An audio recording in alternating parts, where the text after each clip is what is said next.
प्रिय कलीसिया, सबको जय मसीह की। Praise the Lord, hallelujah. आइए और एक बार फिर हम लोग डिवोशन में चलते हैं आज के दिन के लिए।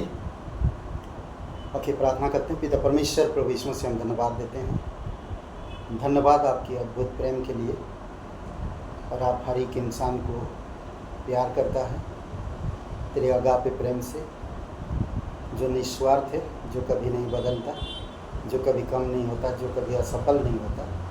धन्यवाद, इस प्रेम को समझने में हमारी मदद करना पिता। आज जिस विषय में हम बात करें, आपकी आत्मा के द्वारा अगुवाई करना।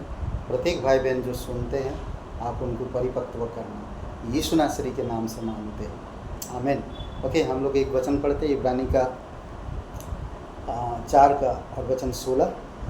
इसलिए आओ हम अनुग्रह के सिंहासन के निकट यह बांध कर चले कि हम पर दया हो, और वह अनुग्रह पाए जो आवश्यकता के समय हमारी सहायता करे।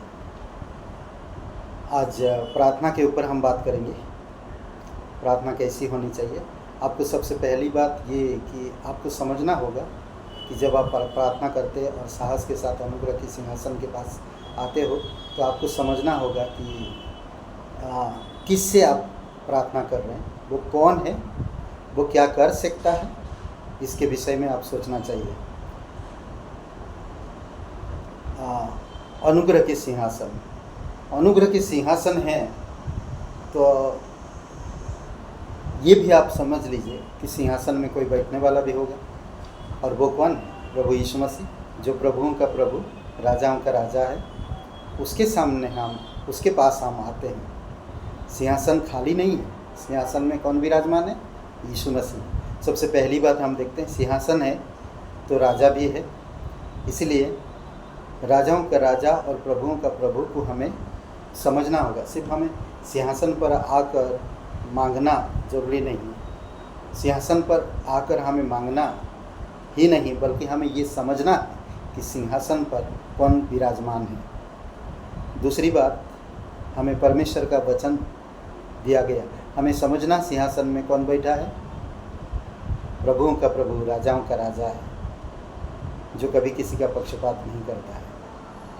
वो आपसे प्यार करता है, वो सच्चा है, और उसके पास सारा अधिकार है। दूसरी बात, परमेश्वर का वचन। परमेश्वर का वचन जीवित वचन है, और वो वचन कौन है? स्वयं प्रभु यीशु मसीह, जो अनुग्रह का दाता है, जो वचन था, सिंहासन में वचन है। और तीसरी बात, हमारा महान याजक के पास हम जाते हैं। महान याजक जो प्रभु यीशु मसीह है। ये समझना होगा कि सिंहासन है तो राजा है, राजा के पास वो वचन है, और वो वचन हम लेकर जाते हैं। महान याजक के पास जाते हैं, जो सब कुछ जानता है, और जो नाम है हमें दिया, और वो यीशु मसीह है। हम उसको देख सकते हैं, हमें उससे मदद मांग सकते हैं। यीशु मसीह, हमें एक नाम दिया गया, यीशु मसीह, परमेश्वर का पुत्र, और वह मनुष्य का पुत्र भी, वह मेरा सहायक है। इसलिए हमें मदद मांगना चाहिए। भजन संहिता 12 में दाऊद चिल्ला चिल्ला के मदद मांगता है। देखते हैं, हम पढ़ते हैं 1-2 वचन। भजन संहिता 12 को लिए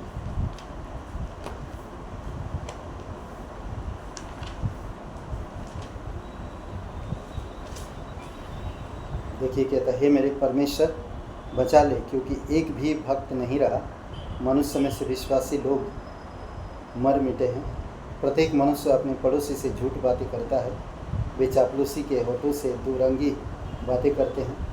प्रभु सब चापलूसी होठों को और उस जीभ को जिससे बड़ा बोल निकलता है काट डाले। ऐसा चिल्ला के वो मदद मांग रहा, प्रार्थना कर रहा है कि कोई ऐसा सच्चा व्यक्ति नहीं है। तो आपको ये समझना होगा कि जब आप प्रार्थना में जाते हो, सिर्फ दिल को ही तैयार नहीं करना, पर वो जो सिंहासन के पास जाते हो, अनुग्रह के सिंहासन के पास, तो ये समझना होगा कि वो अनुग्रह में कौन बैठा है। एक नाम दिया गया, एक महायाजक है, एक राजा है, वचन है, मनुष्य का पुत्र, परमेश्वर का पुत्र और मेरा सहायक है। वो मेरा सहायक है। जब आप मांगोगे तो आपका तुरंत सुन लेगा। आमीन। आइए प्रार्थना करते हैं। पिता परमेश्वर, प्रभु यीशु मसीह, हम धन्यवाद देते, आपकी स्तुति महिमा करते तेरी अद्भुत योजना के लिए, तेरे प्रेम के लिए, तेरी करुणा और दया के लिए। तू सच्चा और जीवित परमेश्वर, सर्वशक्तिमान। आप हमें ये समझ देना कि हम सच्चाई के साथ तेरे पास आ सके, विश्वास के साथ आ सके, और हम समझ सके कि आप कौन हो, आप क्या कर सकते हो। हमारी मांग आप पूरी करते हो, हमें मदद करते हो, हमारे पास दौड़ के आते हो, हमारी सुनते हो। धन्यवाद देते प्रभु यीशु। प्रत्येक भाई बहन को अभिषेक करो, यीशु मसीह के नाम से मांगते हैं। आमीन। आमीन। शुभ रहे दिन आपका। बहुत बहुत धन्यवाद। आमीन।